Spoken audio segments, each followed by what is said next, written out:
That's why you were not responding to my calling. Welcome.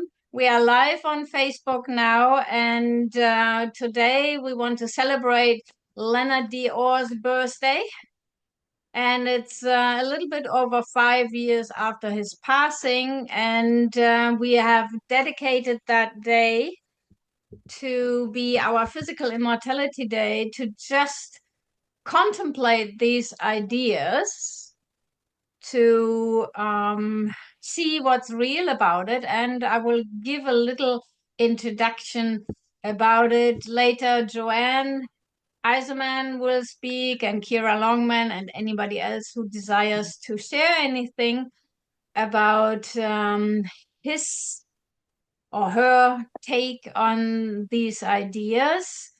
So Leonard D Orr was the founder of rebirthing breathwork. He was a deep thinker. He studied philosophy and religion, and he made it his life's passion. He always said that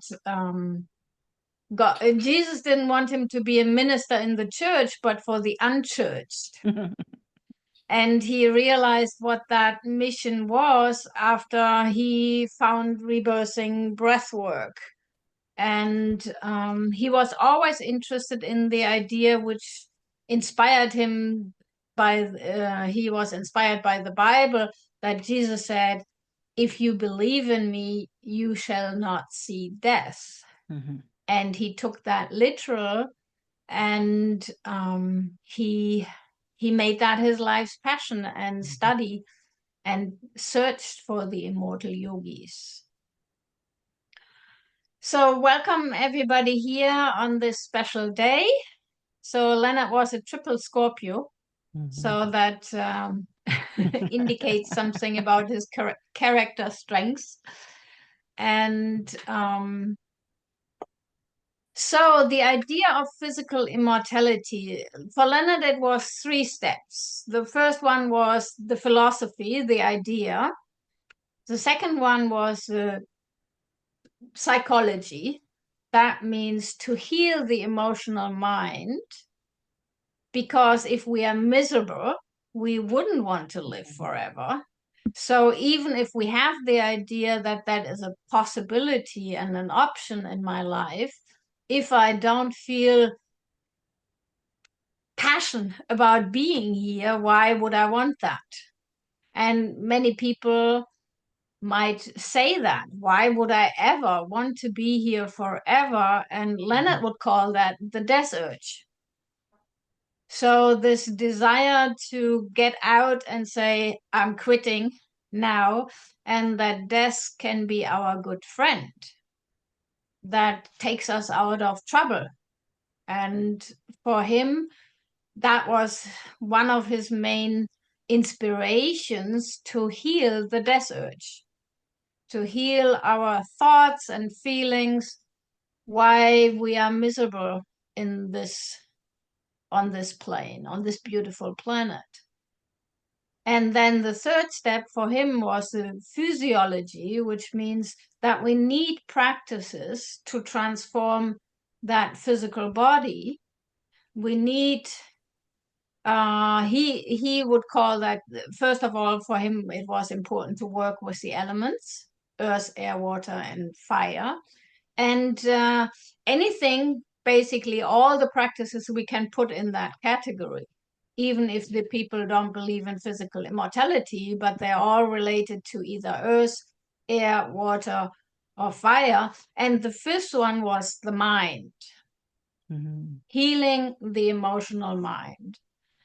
And I just want to point out beforehand that when we think of the possibility of physical immortality, we are not just talking about the emotional mind. We have to also address the conscious, the superconscious mind, the I am presence, the Christ consciousness. There's many descriptions, many words for it, but it won't be possible, in my understanding, if I'm dwelling only in my little ego mind. So the idea of physical immortality is something, how can we draw from the overall oneness, power, divine presence, whatever I call it, and I don't have to be religious for that, but how can I pull in that power, that goodness, the grace of God into my physical body so that my physical body can maintain itself, can heal, can recover, can transform. And so if we don't believe in a higher power, physical immortality could be just the replacement of different organs. You know, that's what medical science might be working on. You know, if you have a problem with the bladder, they just implant something and the bladder grows new. But that's not what we are talking about. Leonard was always talking about the emotional maturity and evolution. And so are many other people's and writings. And I have a few that I want to relate or refer to later on so that we have a little bit of a broader discussion about that. So Kira has something prepared because she has an old newsletter of Leonard. And it has some reasons also, I think, why, yes. You have to unmute yourself, yes. Thank Hello, you. everyone. Okay. Hello. I thought it might be really good for just one moment if we could recreate being back in the training center in Virginia, sitting round the table at a training, and Leonard gives out some reading matter for us to go through. And if we could read it one at a time, like just a paragraph each, in turn. So let's just read the beginning of this newsletter that Leonard created back in 2005. So I think you'll agree this newsletter is an amazing collection of information that you'll enjoy reading again and again and sharing with people. You have my permission to make 100 copies or more and share them freely. Do you love death? Do you have an unconscious death urge? Are you killing yourself? Do you know how to heal the death urge? Are you doing it? These seem like severe questions, but as you will see, death has no power except what we give to it in our own mind. Everyone creates their own death. Heike, would you like to take over? Jesaja, no more shall an infant from there live but a few days, nor an old man who has not fulfilled his days. For the child shall die 100 years old, but the sinner, being 100 years old, shall be accursed. Children will no longer die. People will live so many hundreds or thousands of years that a person who is 100 is still considered a child. These are the days that are coming. But for the last 3,000 years since Isaiah, people are still living under the curse. Notice the detail. People who die before 100 are still under the curse. What curse? The curse of death. I hand it over. Joanne, you want to? Just a minute, I'll go down because Okay. there's a lot of information here. So, okay, if you Well, start the from curse. here. Now we are enticed, intrigued to know what is the curse. Mhm. Okay, Joanne, in the world after death. In the world after death, many people who return have said that purgatory and hell involve involuntary spiritual purification with fire and water and other tortures, extreme heat and cold, etc. This leads us to the conclusion that spiritual purification is either voluntary or involuntary. When we evolve a lifestyle that includes the spiritual purification practices with the elements in a pleasurable way for us, we not only conquer death, but we keep ourselves constantly in the joy of living in the God presence and have the ability to create a successful life in every respect. Here is another Bible quote, Romans 8:14. For as many as are led by the Spirit of God, these are the sons of God. We have to listen to and be led by our divine nature. 15. For you did not receive the spirit of bondage again to fear, but you received the spirit of adoption by whom we cry out, Abba, Father. If we weren't raised with the idea of being God's children, we have to adopt the idea of Abba, God as our Father. 16. The Spirit himself bears witness with our spirit that we are children of God. 17. And if children, then heirs, heirs of God, and joint heirs with Christ. 18. For I consider that the sufferings of this present time are not worthy to be compared with the glory which shall be revealed in us. 19. For the earnest expectation of the creation eagerly waits for the revealing of the sons of God. 20. For the creature was made subject to vanity, not willingly, but by reason of him who hath subjected the same in hope. 21. Because the creature itself also shall be delivered from the bondage of corruption into the glorious liberty of the children of God. 22. For we know that the whole creation groans and travails with birth pains until now. 23. Not only that, but we also who have the first fruits of the Spirit, even when we ourselves groan within ourselves, eagerly waiting for the adoption, the redemption of our body. Notice that the whole creation groans and travails until the redemption of the body. The redemption of the body is the goal of creation. Jesus taught for all of us the eternal life of the body. Physical immortality means to incorporate the physical body into the conscious life of the eternal spirit. Thank you. Wonderful. Okay, Dirk, would you like to read a little John 6? I'll try. Fabulous. Your fathers ate the manna in the wilderness and are dead.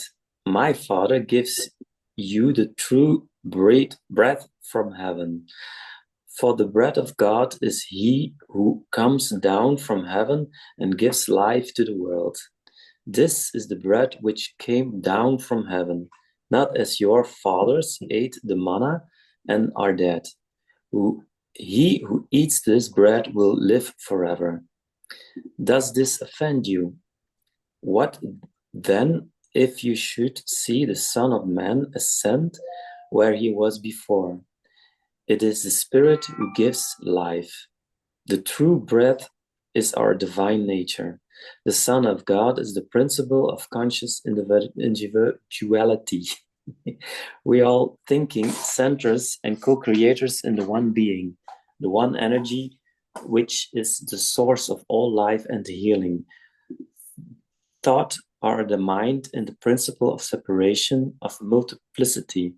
Separation is a wonderful and beautiful thing if we use it properly. The ability to separate one from another and from ourselves, the source is enlightenment, power, and mastery. Jesus thought that nutrition is very important in the essence gospel of peace, but it is not the source of our salvation. Even though vegetarianism prevents death from cancer, heart disease, and other diseases, our divine nature is the source of our salvation. Eating of the tree of life rather than the tree of knowledge, our tree of life has to be the source of all tree of knowledge. spirit or divine energy, as to be the source of our mind or habits. The redemption of the body is a symbol of our realization of oneness. Total mastery of body is a natural, effortless result of the practical realization of oneness. Oneness is contagious. Can I Yes. tell a little story about this? Yeah, Yes, sure. When I did my training with Leonard, there was a woman. She was a violin player, and she was looking for oneness. That was her main goal. And she had intended to have 3 sessions, and after the second session, she said, "I don't like it. I want to go." And Leonard said, "Well, I advise you to. You're free to go, but I advise you to do just 1 session, as is planned." So after 1 day, this woman reconsidered, and she had her last session, the 3rd session.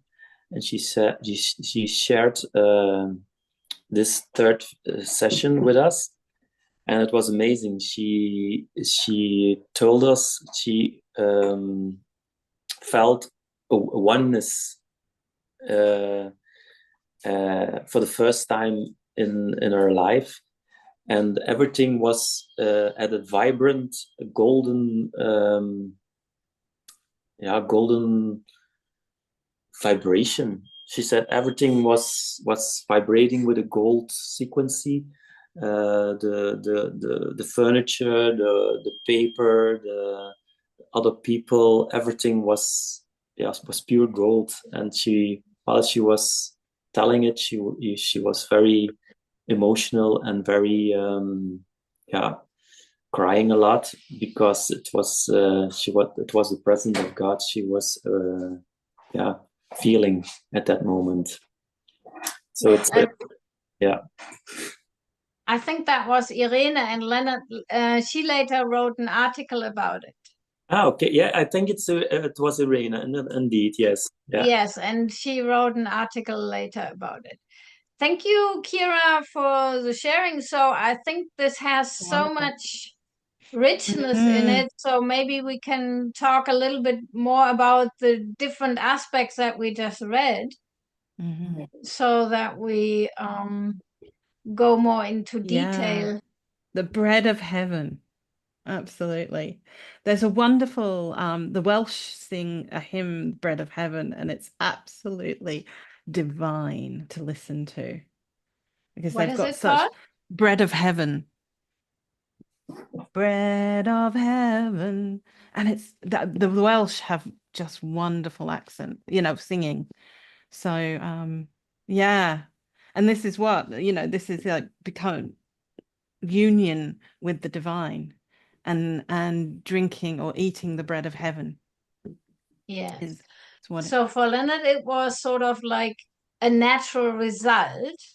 And so as he found the quotes in the Bible, that it's like when we dwell in that divine consciousness, then we automatically include the physical body, will be based and immersed in that feeling. Do you want to you want to read more, or shall we? No, keep shall I stop sharing? Oh no, it's okay. No, that people might look at that. Okay. Joanne, would you have a quote from the book that Pauline Wynne wrote, and you have to unmute yourself too. You have to unmute yourself, Joanne.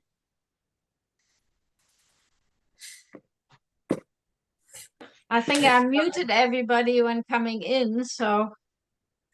I thought in that newsletter, the most fun idea for me in there was the one where people that are 100 will still be considered children. I thought that was really fun. And I think that'll be a fun day when that happens.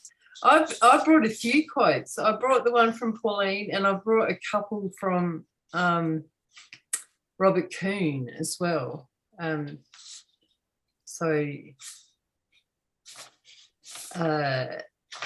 would really like to start with the Robert Cohn ones, if I could. So he says, when humankind see the unutterable fullness of joy and freedom that has been denied them by the suppression of the truth of body translation, they will arise and seek without delay the way to live as immortals who are able to manifest at will on any plane. Human beings have an inalienable right to enjoy such a life as physical, immortal men and women. To deny anyone this right is to deny your own allegiance to life. If everyone, no matter what their station in life or spiritual state of advancement, would try just a little bit harder to be more loving and grateful in daily living, then the cumulative effect of all these little efforts combined would create a divine seismic shock of such power and love that peace would in an instant forever gain the upper hand throughout this troubled world. And then the reality of eternal life shall spring alive out of every heart to laurel with victory, the highest and most ancient will of original creation. I really love this quote because he so owns physical immortality that it's everyone's right, and also that it's like that it is our original blueprint, if you like, as humans, and we've somehow lost it rather than, you know, a lot of the time I spend trying to get it rather than just remember it, if you know what I mean. So and the next one from Robert is called Seize the Immortal Moment. Now, this is the perfect time to get clear about your immortality and your purpose. As immortals, we have all the time in the world, but not a moment to waste. To waste one precious moment of your life doing things that do not contribute to your immortality is to engage in entropy, energy loss, and the resulting structural decay. Life, in all its various manifestations, is the force opposing entropy. If only one life form attains a vibratory frequency incorrupt and above entropy, then that life form eventually raises all other phenomena to the resonance and communion of itself. Such a physically immortal life form does not concern itself with how long this process shall take, but the victory is certain. At the present time, there are many such life forms emanating this universal resurrection frequency. Having this knowledge does wonder for one's faith in the workings of the divine.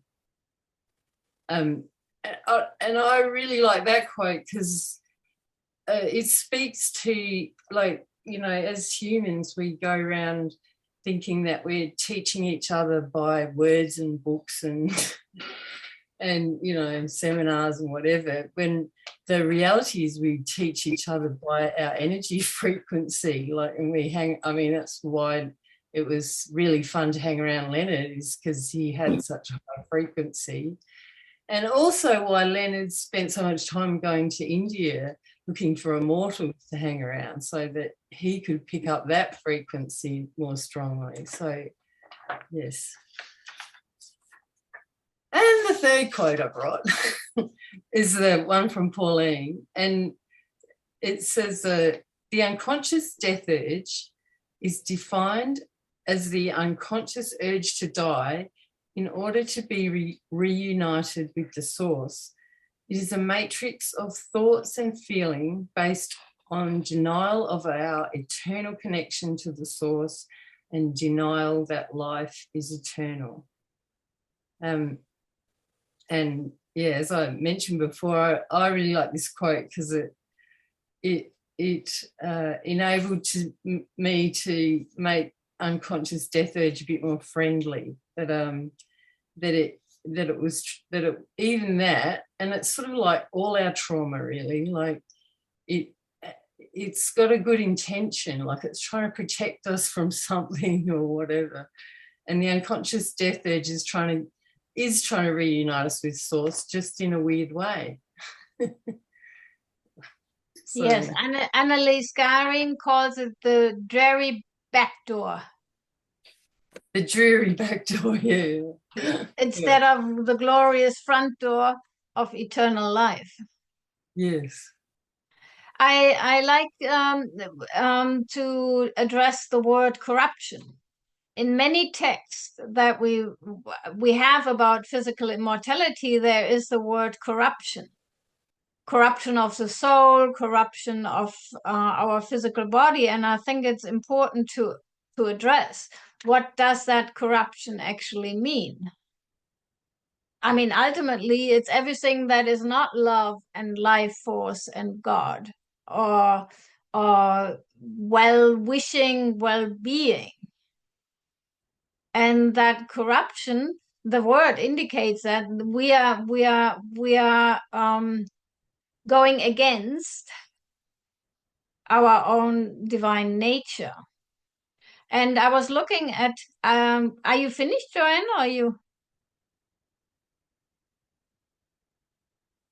I just want to say something to that, like it just brought a story up for me. Is that, like, I was doing some dry fasting once, and I got in a really sort of high, very pure state, and I could feel how every thought that I had was either a life-giving thought or like my thoughts were going slow enough, I suppose. It was either going for life or going for death, and I could feel how the energy either just in my body just went up or down depending on the thought I was having. And like I really think it is that, you know, like every negative thought is corruptive. Yeah. Well, that's the basic message of the Buddhists too, that we have to judge the quality of the thoughts. When we think, judging means that I can purely feel the effect. And I had the same experience once with ayahuasca, that I couldn't understand the language. It was in Brazil. But I knew every thought that, or what people were sharing, was it uplifting the group or was it going down? And it was really powerful. So that's really feeling the power of our word. And so the Bible says the word is first. And that's why Leonard, he started off with physical immortality with the philosophy. That is the thought and the word that we contemplate and that we put out. That's the energy that we radiate, that fills our body, because our body is 70-80% water, and it vibrates. Like the pictures of Emoto show, that water vibrates. And you can alterate it with prayer, or with cursing. And so the quality of our thoughts. So if people now listening want to know where can they find more philosophy, I have a few that I want to just point out, and so that people can read more. So first I want to point to talk a little bit about the Fillmores, Charles and Myrtle Fillmore, and this book is called The Atom Smashing Power of Mind. But he also, if I read you the table of content, first of all, he talks about the spirit, that the power of the word is not the random thinking, but the Christ consciousness. And he talks about the I am, and I later want to talk a little bit more about the I am power and presence. And so he talks about spiritual obedience, and then the I am, or the super consciousness. So Charles and Myrtle Fillmore, they created the Unity Church. I don't know, Dirk, if we went to the Unity Church when you were with us. Usually in Charlottesville, we would go there. It's a New Thought church. And Charles and Myrtle Fillmore, they healed themselves. And Charles believed into physical immortality till his last moment, just like Leonard. He never gave up on the idea of surrendering to the faulty physical body, but he stayed in the acknowledgement of his divine nature. And then he talks about thinking in the fourth dimension, so that our thoughts originate or are attuned to the Christ consciousness, to the super consciousness, and not, oh, what shall I eat today? Where shall I go today? My day-to-day concerns. And then demonstrating Christ thought by thought. So it's a long project, because if we think now if I think now about my day-to-day thoughts, how many of them are really originating from okay, Kira, thank you for being here. So the demonstrating the quality of thought. Leonard used to say that understanding that I am the creator of my life is spiritual enlightenment. And then the emotional enlightenment means that I am in charge of all my emotional thoughts, of my feelings, of my how I respond to the world. And so that's why physical immortality, the mastery of the physical body, Leonard used to say, if emotional enlightenment takes maybe 50 or 100 years, because we are all working on it, we still have buttons that somebody could push. So we are all still in the works. And so that once I get it, and I have that emotional enlightenment, and I'm pure love with all that exists, then I can include the physical body, and that might take another 500 years. So physical immortality is not just a superficial idea, but it is a life mission. It is a progress. It is something that we continuously have to strive for, that we have to practice, that we have to do something for, and renew ourselves. So then he talks about the only mind and contact with the Christ mind. So he has very, very valuable practical ideas. I ordered that book. It came from America. So I have it. So, and then metaphysics of Shakespeare. So he looks at scripture, at writings. And then he talks about the body, the resurrection power of the word, and transfiguration. And then the future of mankind. So, and all of Unity Church is based on the healing power and prayer. So that's one source that, especially the people in the US, the church doesn't exist in Germany. They only have reading groups of the Unity movement. But that is a great source of inspiration. And then I looked at any questions about that. or anybody would like to share anything. I don't want to move forward if there is anybody. I just want to say that I don't want to have Christ's thoughts. I want to have mine.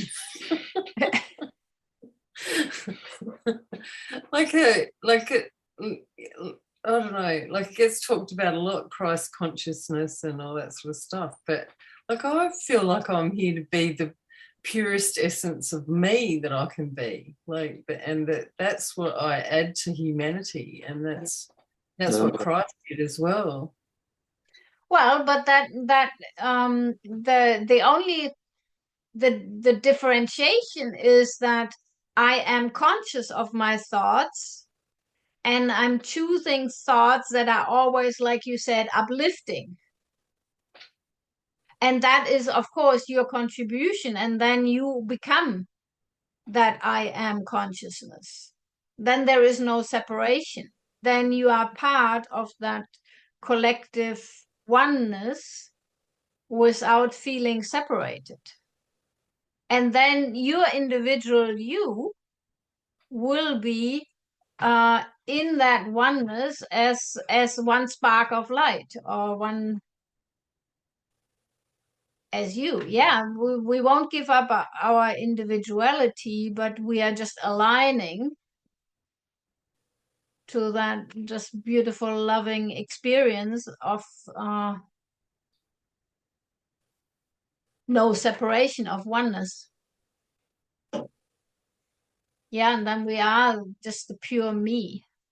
And the I am is in me, and it is also all the spiritual powers and beings around us. So I continue with actually the mother, Aurobindo, Sri Aurobindo and the mother. I don't know if you heard about Sri Aurobindo and the mother. This here, the title of it is Remain Young, Never Stop Striving Towards Perfection.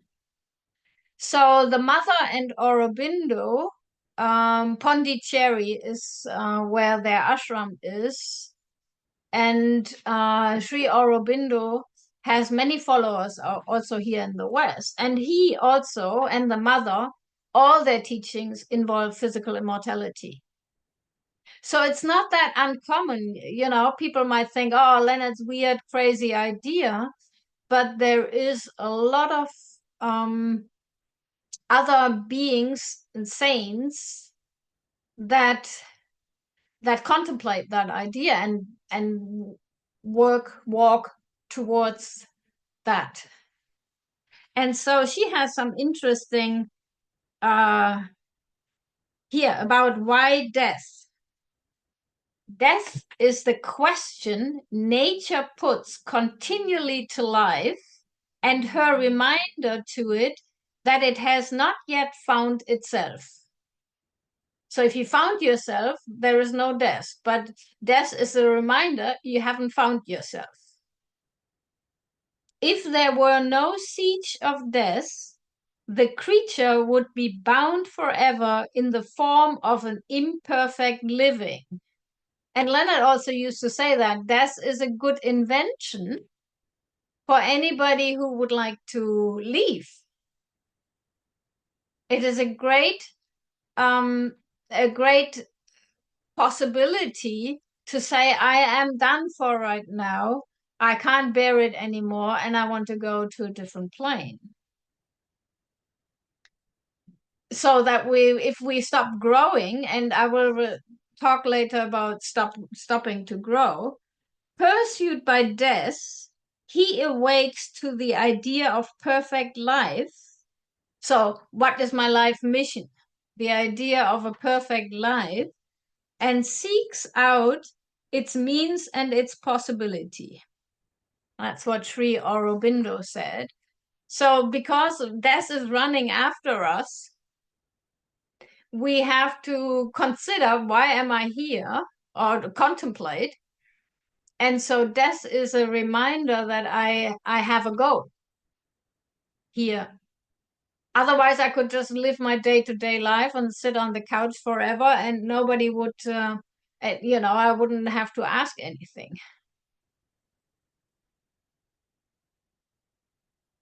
And how to remain young. I really love that. To know how to be reborn into a new life at every moment is a secret of eternal use. So I have to be reborn again and again in every moment. That means I have to renew my thoughts and stay conscious of present moment. I mean, many people talk about the present moment, the power of now, Eckhart Tolle. And so in every moment, I have to renew the secret of eternal, of life. To be young is to live in the future. I find that interesting. To be young is to be always ready to give up what we are in order to become what we must be. So if I have an identification about who I am, I have to be willing to give that up if I want to become a better version of myself, if I'm striving for perfection. And how often are we holding on to my old beliefs about myself? And so if I look in the mirror and I see wrinkles or gray hair, if I hold on to that idea, the idea is I'm aging, I'm already in the dying process. Because he says here later, the capacity to grow. Use does not depend on the small number of years one has lived, but on the capacity to grow and progress. So when we are contemplating physical immortality, we have to always renew what we are thinking, always question. And how often do we like to hang on to the habits, the how I want my day to be structured, relationships, and anything, and it can make us quite depressed if things change. So how flexible are we? It depends on my aliveness depends on my flexibility.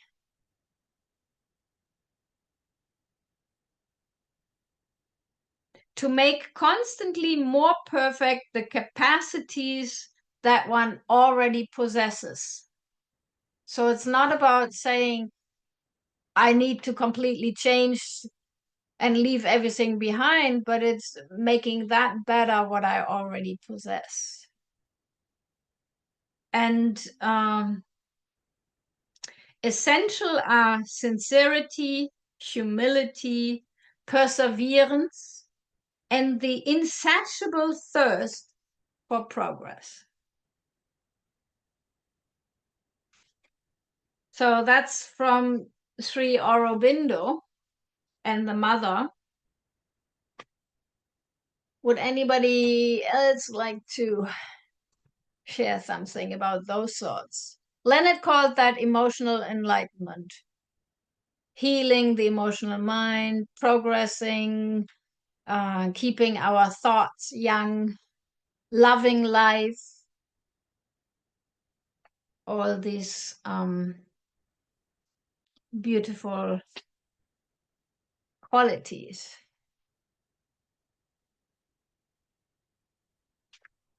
Joanne, anything you like to? Just one bit about the like being reborn in every moment. Like Robert Kuhn talks about that as well, but he says to be reborn, then you're dying in every moment as well. So like it's letting go of who I am in this moment and moving to the next moment. And when I go to the essence of that, I find it pretty scary. You know, like, totally, like it's letting your whole identity go in every moment, really. And yeah, as much as I've given up a lot of my identity, there's still a lot more to go. You know, so it's a big number, that. Well, Leonard also said, you know, if we lose our identity immediately and enter that moment of no thought, at some point we have to remember who we are, otherwise we don't find our way home. If we forget where our house is, our car is, or whom we are related to, we can't just forget everything at once. It is a gradual transformation. Otherwise, we would go insane. We have no more attachment to anybody or anything. So we have to be. That's why Leonard always said we need patience. We need to be slow. We can be as slow as we need, but we have to have that as a continuous inspiration behind us. Thank you. Yes. So how would it be if we come home and we got where the house is? Or forget anything. So I have been studying. I continue. I have been studying for the last 4.5 years Rudolf Steiner. That's a German book, actually. That's the English one. Leonard never mentioned Rudolf Steiner, and I was wondering why. And I don't know. I haven't gotten an answer to that. But Rudolf Steiner talks about so many things. He's the founder of, or the inspiration behind the Waldorf schools, biodynamic farming. Veleda is based on Rudolf Steiner's teachings, and anthroposophical medicine. And Rudolf Steiner was a true seer. He could see beyond the veil. He could see into the world of spirit, and he could perceive nature, spirits, and he knew also the development of the human body. So people sometimes ask me, isn't that a contradiction that I study Rudolf Steiner? But Rudolf Steiner, in one book I found that he says he is aware there will be a teacher that has many students. So I thought, okay, he knows about Babaji.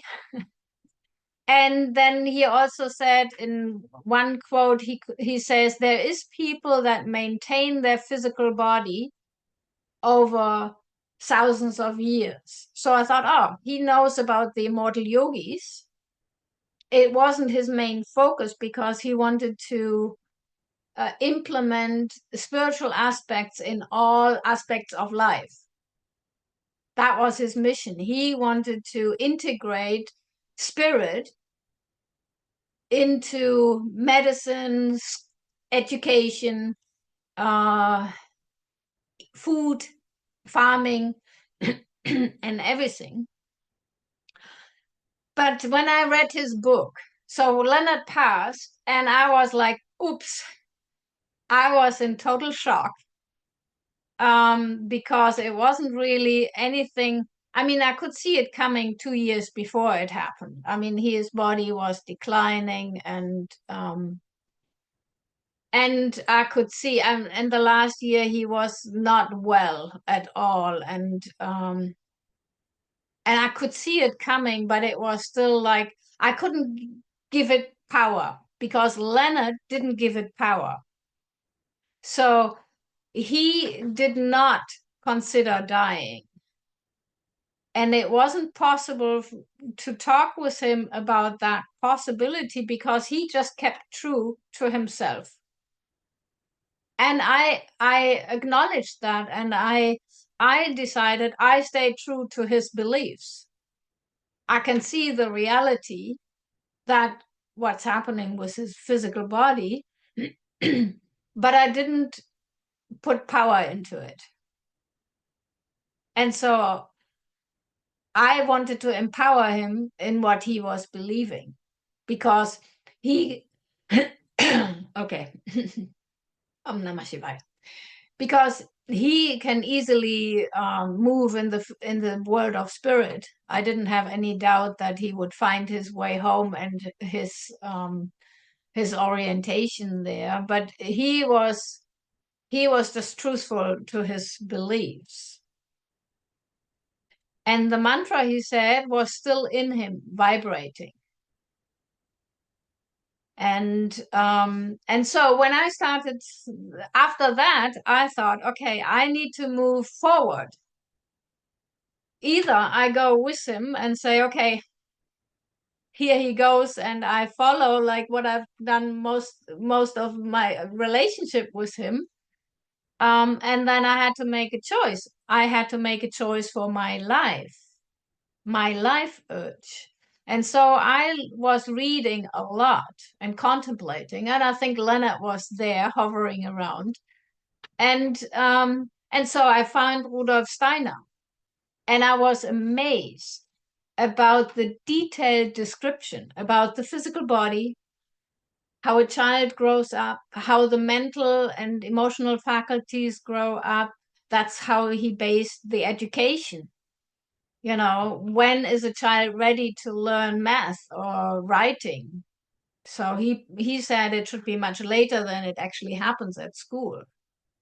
So he talks about karma, about reincarnation, about the journey of souls and the future of humanity. And in the future of humanity, actually, he also talks about that spirit incorporates. But he would never call it physical immortality. And the idea of physical immortality in the anthroposophical movement is pretty pretty down judged. But he starts off, and that's why I loved his book so much when I read that, the How to Know the Higher Worlds. He first also talks about the evolution of the human character and the qualities that we are supposed to learn. I look in the German book and then I translate it. First is the regulation of your thought stream. First thing. And that was Leonard's first thing too. Thought is creative. So we have to regulate our thought stream. And then the second one is how to learn how to direct our thoughts. So he has a lot of exercise so that you maintain thinking, that the mind doesn't jump off. So for 5 minutes, for example, you just focus on a word like a pin, and you keep 5 minutes only pin in your mind and all aspects that are connected, how it's produced maybe or whatever, but that we stop our mind from wandering off. And he also describes that the brain actually gets destroyed by this wandering off, that it's damaging to the physical brain when we don't have our thoughts under control. So Alzheimer and all these things where actually there is a damage in the brain could possibly, I'm not putting that out here as a fact, but a possibility that if the mind is getting so tired, so worn out with this continuous repetitive thinking, that there is actually brain damage. Of course, there's many other factors to it. So, and then control over our actions. So Steiner says that we have to first the control of the thoughts, and then we have to control what we are doing. But it's basically the same. So that's what I'm saying. all great teachings have the basic same underlying truths. And then it is persistence, perseverance. That's what Charles Fillmore, or no, Aurobindo also says, the perseverance. And then tolerance towards all beings. Compassion, tolerance, love. And then the trust that everything is for our good. And then the last one is being in equilibrium to all that happens. But he has a lot more things. But if you start reading, that's the basic, how to know higher worlds is his main work to understand. And then people can decide if they want to continue reading anything else. So, anybody else? I hand it over for a moment.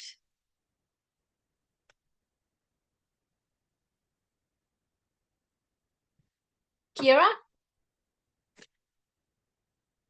Oh, I haven't got anything to say now. Okay, shall we do some affirmations? Physical immortality affirmations. Let's see where I have them.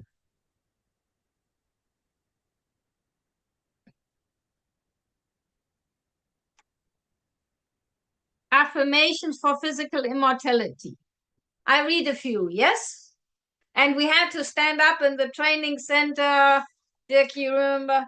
We are living the victorious life on this planet in the kingdom of God now. J! And so the J means victory. And you can get really high. So we did that in turns, and then we would speak it back to each other. The cause of death is now lifted from my mind and body. I am death-free. J! The death urge is now banished from my friends and me. We have achieved victory over death. J! I am no longer a victim of death. Death is my friend and servant. The principle of death is a principle of renewal, change, and regeneration. Death, rightly understood, supports life. I no longer fear death. Death is optional. I am now free of my family beliefs and traditions around death. J! So when I read the affirmations, I think, wow, they are so clever and so smart, and you find them, and that's why I'm showing you all the other books or philosophies or teachings. Yes, the body meditation. Yeah, maybe you could give a little. Yes, maybe you could give a little summary also about the the owner's manual. To talk a little bit about the owner's manual. So Leonard really had the philosophy down. And he was studying Aurobindo, and he was studying the immortal yogis. And it is immersing our thoughts into that kind of quality. That's the philosophy of physical immortality, that I just contemplate, I focus my mind on something that is valuable and that makes me feel alive and glorify this planet and this reality, including the spiritual reality of it, incorporating the spirit into it. Kira. What I love is what you just said, the owner's manual. And in this newsletter, Leonard refers to what he speaks about in the owner's manual as the gospel of spiritual purification, which is fabulous. So, you know, using all the elements, love, you know, taking rest, and so he speaks about it here, which is great.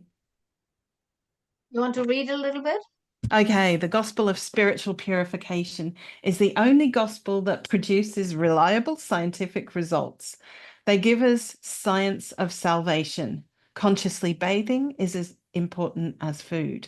Regular, if not daily, use of fire for cleansing our energy body is as important as good nutrition. Exercise and regular fasting are as important as food. Conscious breathing also cleans and nourishes our energy body. Loving relationships are also an ongoing spiritual purification process. Remembering the mantra Om Namah Shivaya is as important as remembering the word food. There is no one technique or practice that does it all. We have to stay open, intuitive, balanced, and realize that the source of eternal life is life itself. We are already immortal by nature. Health, youthfulness, aliveness are the most natural thing we can experience when we stay centered and do spiritual purification to keep our energy body clean and balanced. And notice that all the practices are simple and pleasurable. Physical immortality is not something we can learn or earn. It is our very nature. And yet the body is perishable, and we have to take care of it by successfully dealing with the death urge energies that would destroy it. Even rebirthing breathworkers who have become great intuitive healers can die when they get out of balance, neglect the practices, and are separated from source. I mean, that is something that's so important that we look at in rebirthing is separation from source at birth. God loves us. The presence of God is everywhere. We have to stay tuned in and listening every moment. Using a mantra is the easiest way to do this. The mantra keeps us in ecstasy and continually reveals to us more knowledge of the body until we become masters. The Shiva Purana teaches us the only way of salvation and heaven on earth is perfect love and perfect knowledge. This is totally logical. Anything less than perfect love and perfect knowledge is not heaven. Perfect love and perfect knowledge are not static nor boring, but growing, intuitive, and forever expanding. This is the only gospel that seems to work. And if you read the teaching of Jesus, I think you will realize that it is the gospel that he taught. Orthodox evangelical Christianity is a false religion. It has been for 2,000 years. It doesn't deliver eternal life or even healthy people mentally or physically. It is dependency theology that doesn't work and prevents people from seeking the real truth. And I'll stop there. Okay. And I go to say something about there is some Christians, Yeah. to not condemn everything, but there is people that were so dedicated to the gospel of Jesus and to Jesus. And Leonard called, they achieved the physical immortality Catholic style, and they maintained an incorrupt physical body. So this book is written by a woman, Jane Carroll Cruz, and she studied. Usually they were Catholic because it was even before the before Luther. So Catholic saints that had such a high quality lifestyle and maintained after they passed the physical body incorrupt. And there is pictures here of, they are like in tombs, and we have one picture where Leonard is standing next to one of the tombs because we traveled to find them. Their body was in such a high frequency that even after 1,000 years, they still have eyelids, fingernails intact. And so I did a tour once through Italy with Alfredo and some other friends to go from one church to the next where they had those bodies with this book. And they usually were monks in orders like I think the founder of the Ursuline is in here, and they usually were vegetarians. They usually had a very scarce diet. They were usually involved in prayer most of the day and very loving beings.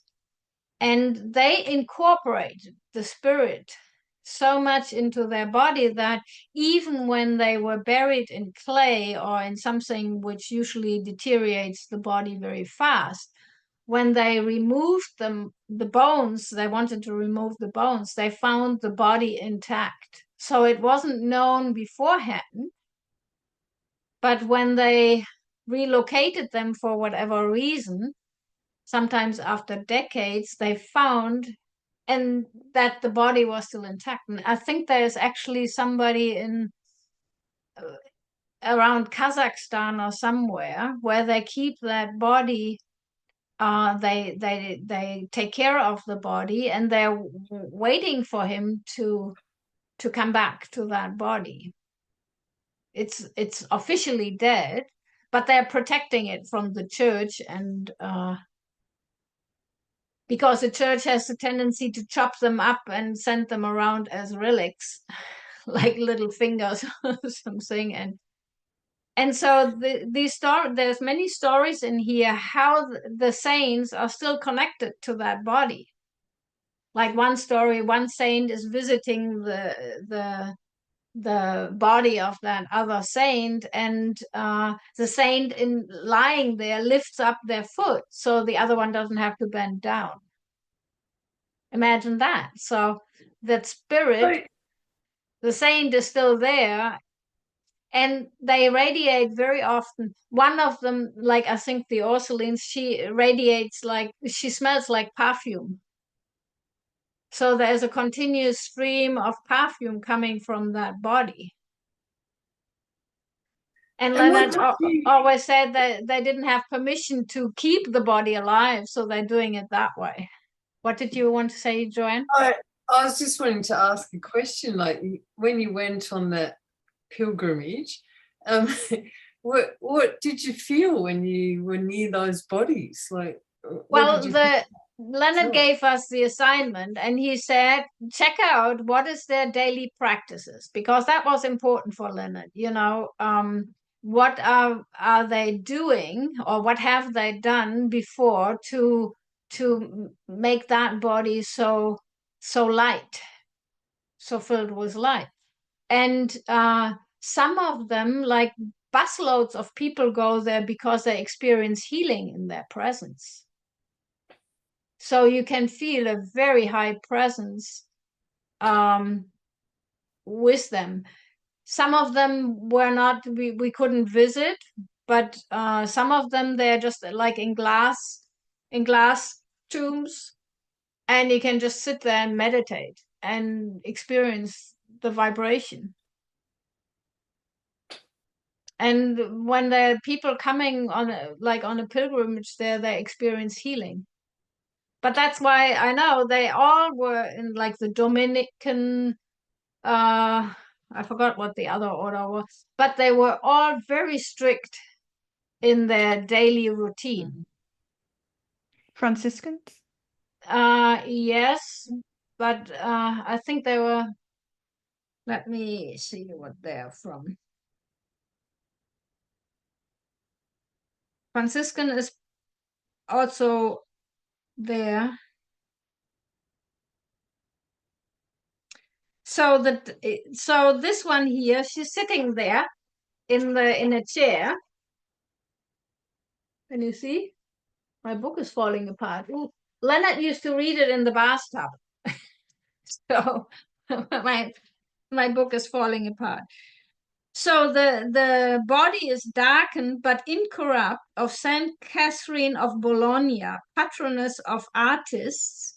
And so she died in 1463. So that's 400, nearly 400 years ago, seated in an upright position since the year 1475. So 350, no. Am I miscalculating? No. 550 years, exposed to burning candles and votive lights, is believed to have darkened her skin. So, because she has candles around all the time, but she's sitting there since 500 years, and she must be connected probably to that body. Yeah.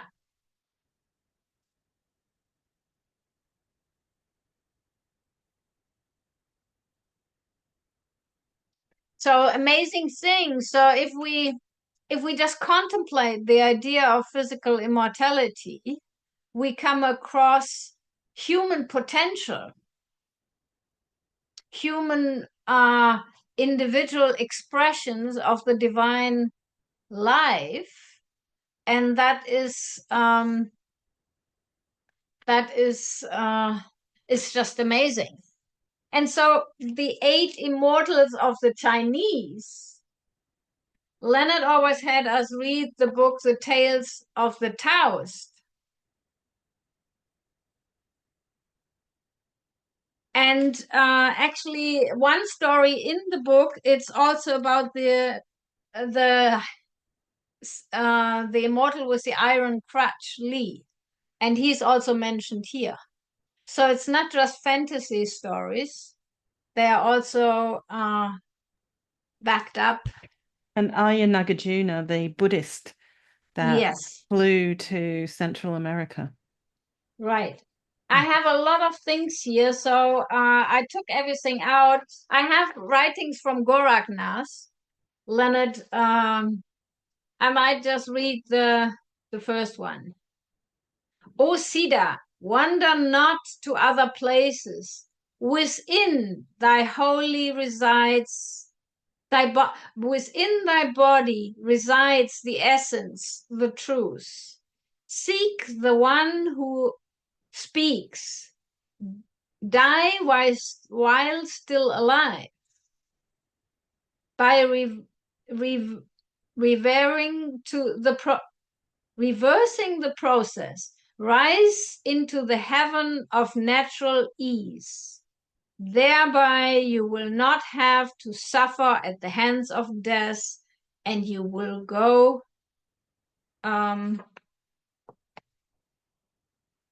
untouched, I think it says. So there's a whole writing on this. And Leonard wrote on top, Goraknath actually taught for 500 to 1,000 years, from about the 8th century to the 18th century. This is one of his writings, and it's a poetry of Gorak. Yes. So happy birthday, Leonard. We are just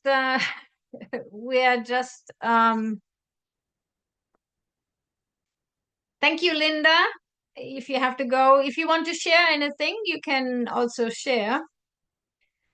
But yes, thank you everybody who is listening, because it's our pleasure and our joy to share about it.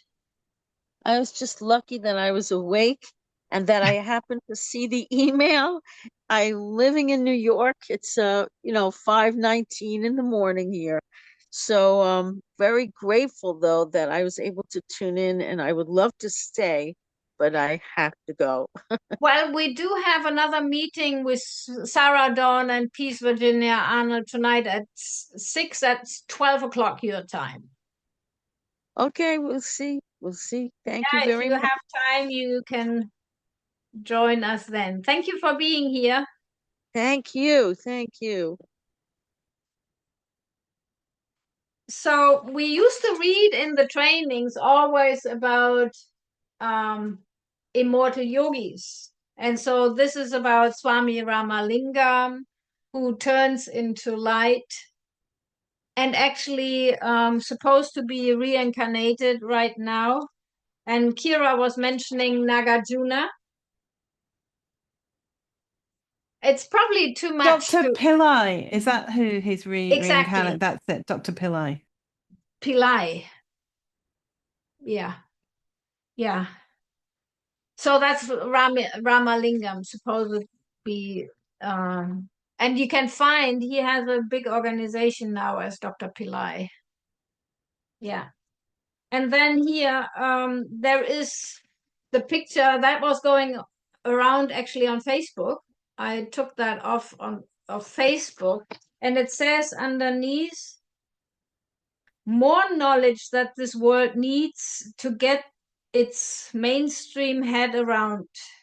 So that's whoever posted it wrote that.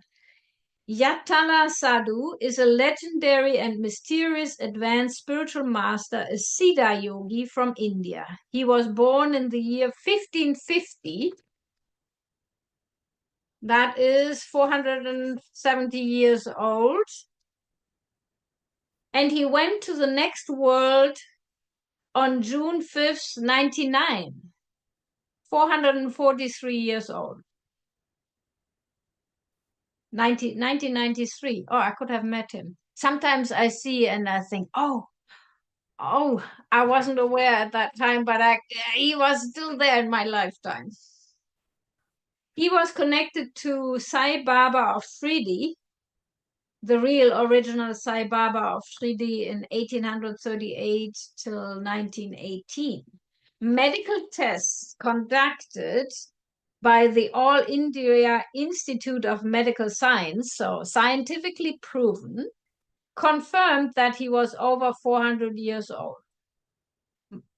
So the writer here says, my understanding is that during archaeological excavation in Orissa, an underground buried chamber cave was discovered.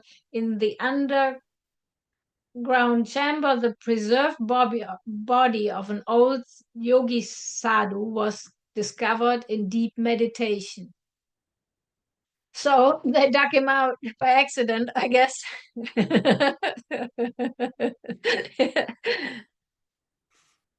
You see, advanced yogis sometimes enter deep samadhi meditation and are seated in underground chambers for hundreds of years in suspended animation. It's called Jiva Samadhi. They are by no means trapped there. They can even teleport and create multiple bodies and walk the surface of the earth while their original body is still underground. Upon discovering this meditating yogi underground, some knowledgeable people were able to revive him and bring him out of suspended animation. Wonder if he wanted that. After this time period, Jatala Sadhu sat on the branch of a tree for 12 years chanting powerful mantras. He never touched the ground during that 12 years period of tapasya. Amazing. So, Wow. yeah, somebody posted it on Facebook, so I just Naomi's put a question in the chat. That she maybe could ask it too if she doesn't want to speak, then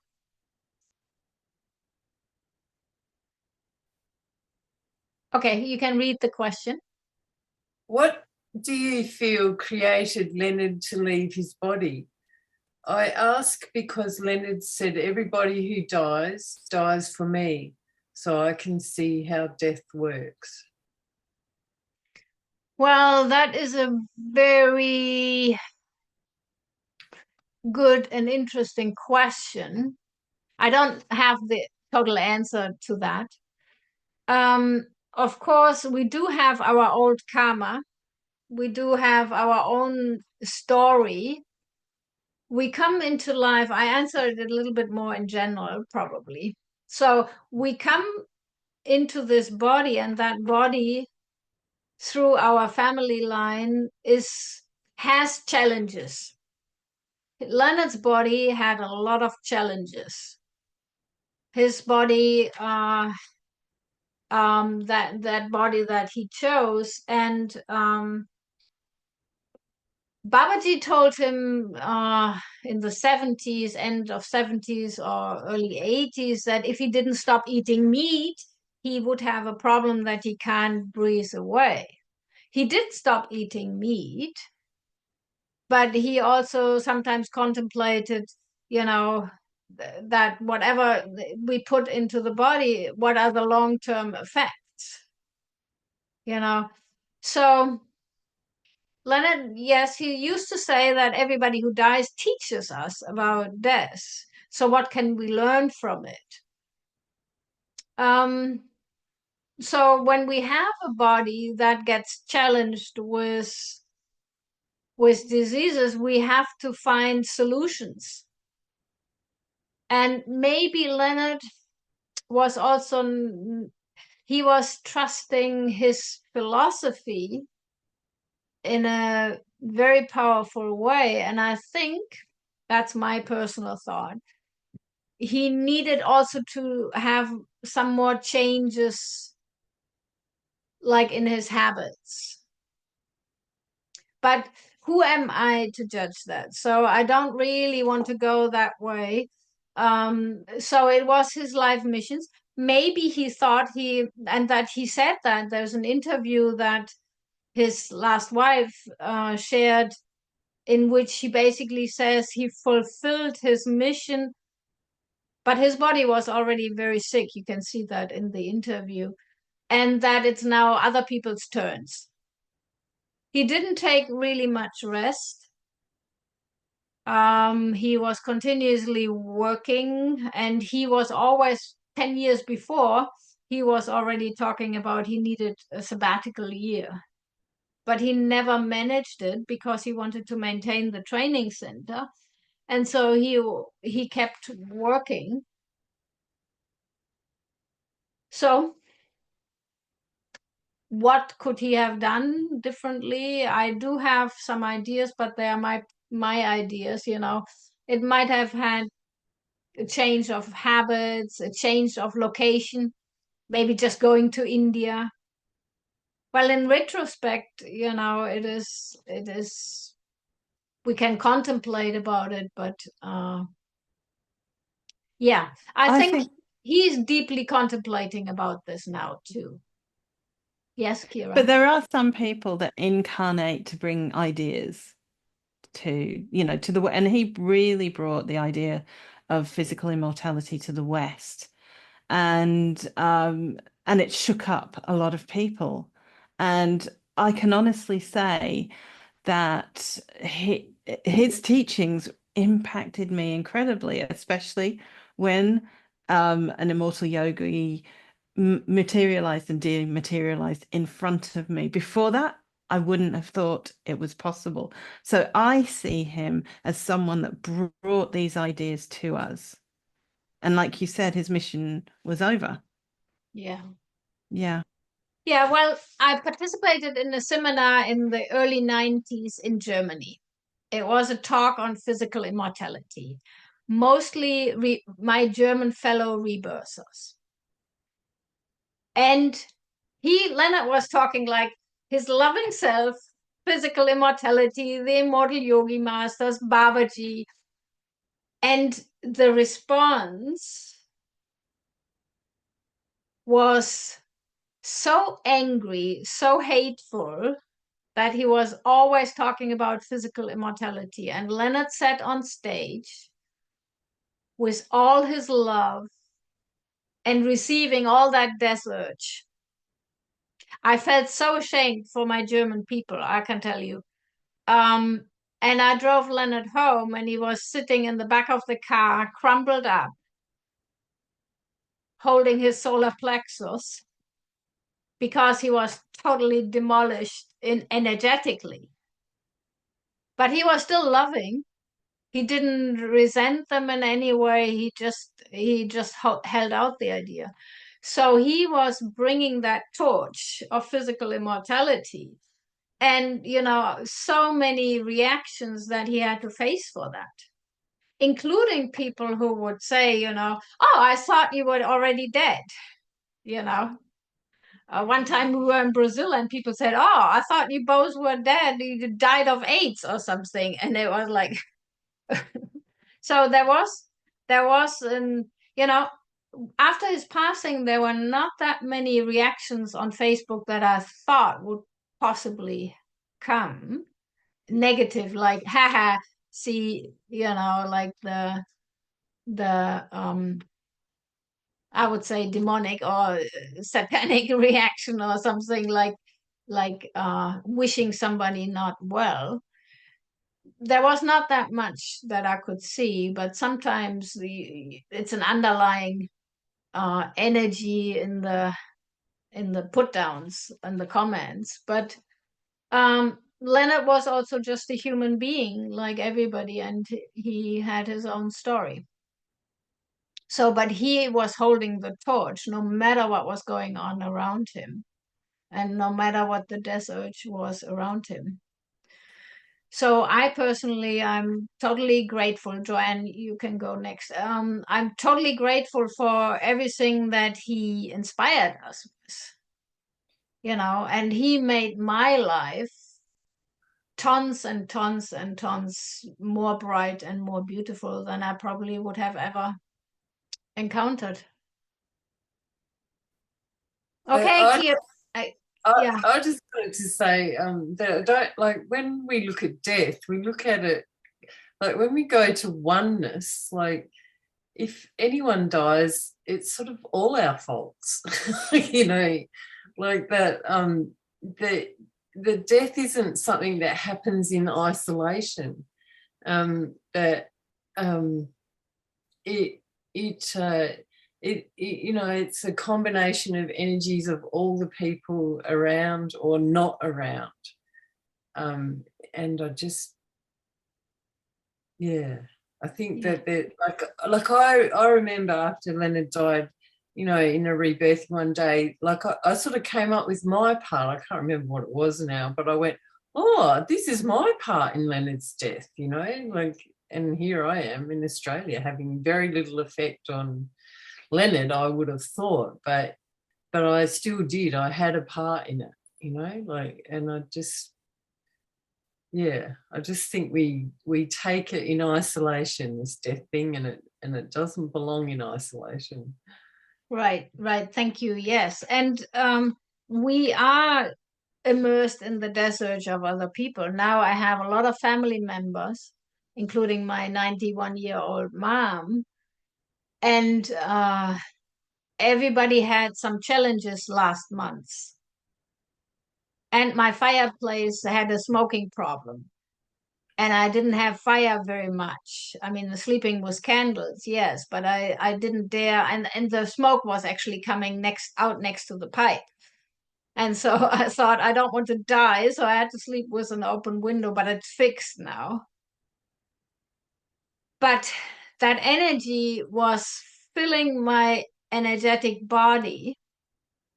And I could feel how it affects different organs in my body. My kidneys, that's fear. And all of them went through their challenges. I overcompensate. I do and do and do.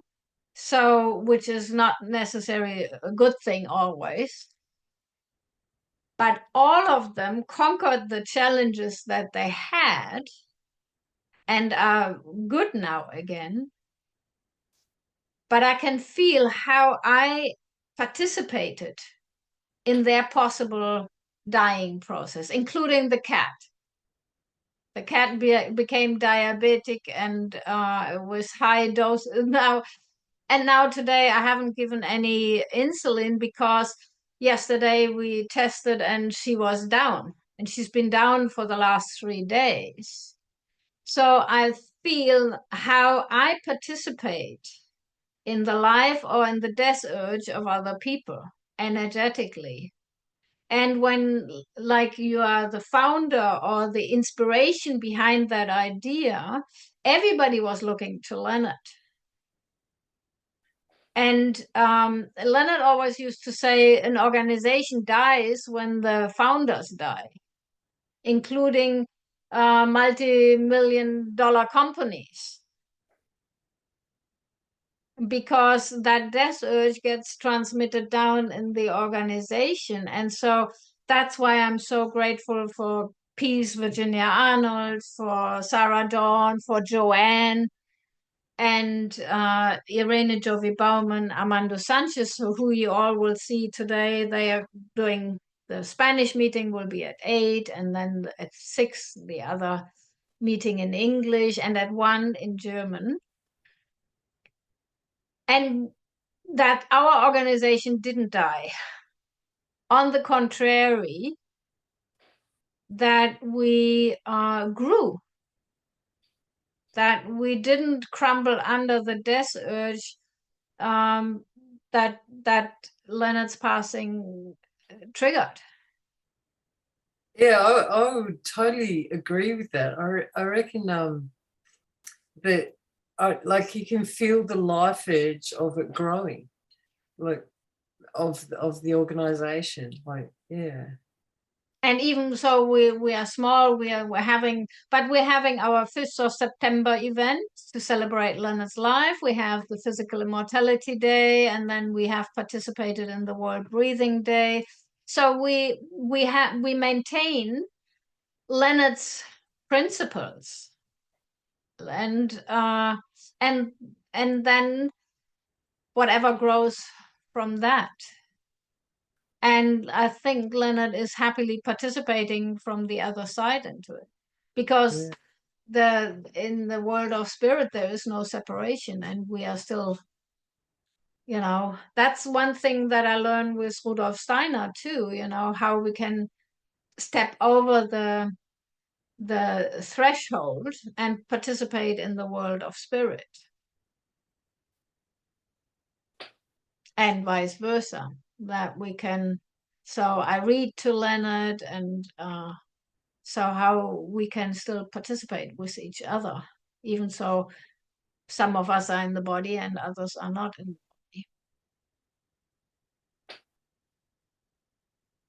Yes. So I think I could share a lot more. No, I need to share one more thing. And that is Saint Germain. And I don't know much about it yet, because I just came across it again. I have known about it since many years, but I just want to talk about the I am presence. And I already talked about Fillmore, who talked about it, and the power. And so they meditate basically on the violet flame. If you heard about the Saint Germain, the organization. So, and I will read the meditation. I am a child of light. I love the light. I serve the light. I live in the light.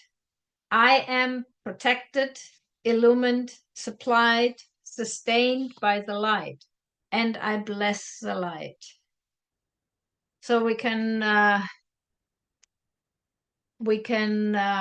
meditate on our heart and feel that love pouring out of our heart, and receiving the I am presence and uniting that with our I am presence in our heart. And I will just read a few things of it. And the main mantra is Almighty I am, Almighty I am, Almighty I am. And radiating that power. Enfold me now in my mighty magic electronic tube of ascended master's light substance. Make it so powerful no human creation can pass through. See that it keeps me invisible, invincible, and invulnerable to everything but thy almighty perfection. Infinitely and divinely sensitive to thee and thy divine perfection. Beloved, mighty I am presence, and eternally non-recordant to human creation.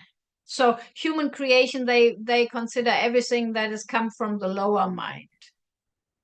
I'm meditating on that, if I can,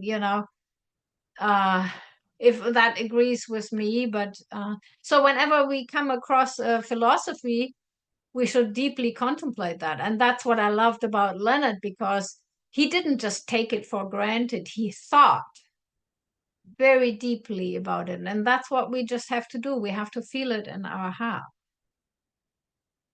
So creating a wall of blue flame. Beloved, mighty I am presence and great Sanat Kumara. Keep me and every person, place, condition, and thing under the radiation of the ascended Master Saint Germain, surrounded with the invincible wall of blue flame, outside the tube of light, as added protection until all are free in the ascension. So all humanity, all are free in the ascension. We thank thee. Thou dost always answer our call. Beloved, mighty I am presence, blaze up through me now your mighty violet consuming flame, the purifying power of divine love in its most powerful dynamic activity. Consume, cause, effect, record, and memory forever of all human concepts, desires, and feelings in my being and world, and every mistake for which my outer self is responsible. Replace it with the ascended Master's electronic substance of light, love, purity, and perfection, and hold your dominion within me forever. Almighty I am, almighty I am, almighty I am.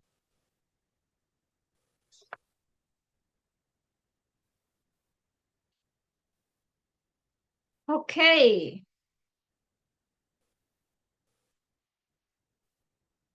Yes, so the outcome of this meeting, or the message is, this is so much inspiration.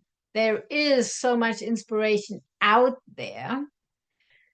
But also we should not just collect mental furniture, like that's how Leonard called it, like adding more theory and theory and theory.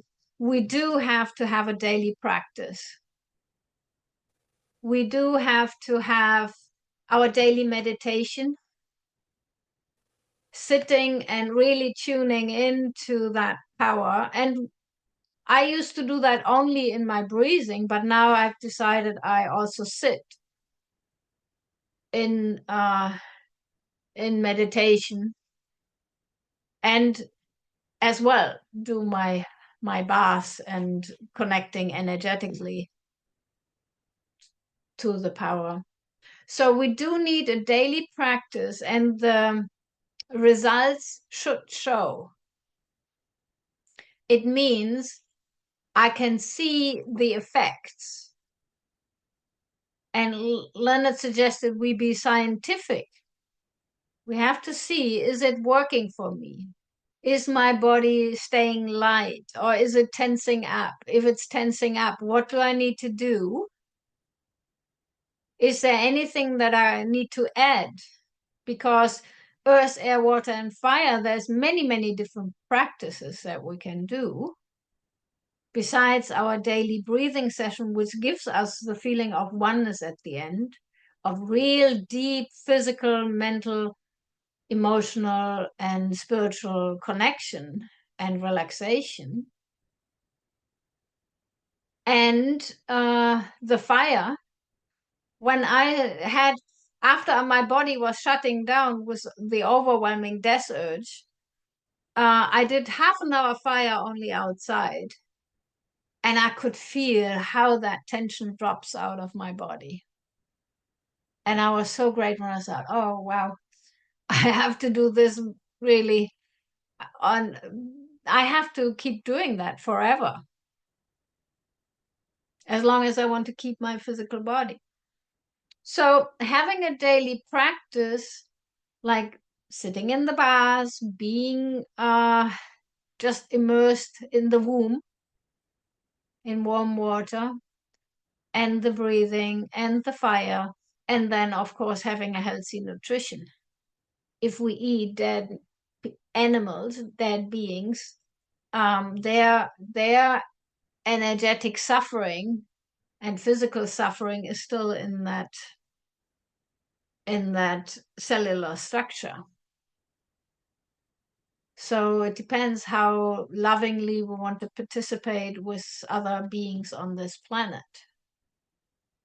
And then, of course, the mind, immersing ourselves in a philosophy that enriches us, instead of saying, oh, life sucks and when can I get out of it? Which is basically what my mom is saying. So I have to, but she now decided after the last healing, she thought, oh, well, maybe I do turn 100. And then I knew, okay, I have put my energy into a good cause. Well, she's free to do whatever she wants to do. I won't hold her. And she still has a choice. So then there's love. Love means to there is a great book that I'm reading from Guruji, which is about the occult power of forgiveness. It's also by a student of Steiner. The guy's name is Sergei Prokofiev. I don't know exactly how to pronounce the name, but it's about forgiveness is basically tolerance to other people's mistakes and our own mistakes. And gratitude, love and gratitude for everything that exists and for everything that we are. Actually, Sarah wants tonight, at the end of the meeting, she will do a group jara healing. So yes, I just want to thank everybody for participating, for watching, maybe watching later. This is Leonard's birthday party and our physical immortality contemplation. In 2024, we have another meeting in German in about an hour. And then English meeting. Joanne will be sleeping by then. It's in the middle of the night. And then a Spanish meeting with Armando Sanchez and Irene at 8 p.m. Thank you to our worldwide community. Thank you for being with us. Thank you for honoring Leonard. Your last words, Joanne? Oh, my last words are pretty much always the same. Thank you, Heike, for hosting this and being like the foundation stone for the organisation. It's great. Thank you. Yes, it's my honor and my privilege. Thank you. Okay, I will finish this meeting and have a wonderful rest of the day in Australia. And the rest of the world is starting to get up or is already up now. And Om Namah Shivaya, Bole Baba Ki Jai, Shri Jagarambe Mata Ki Jai, Om Namah Shivaya. Have a blessed day.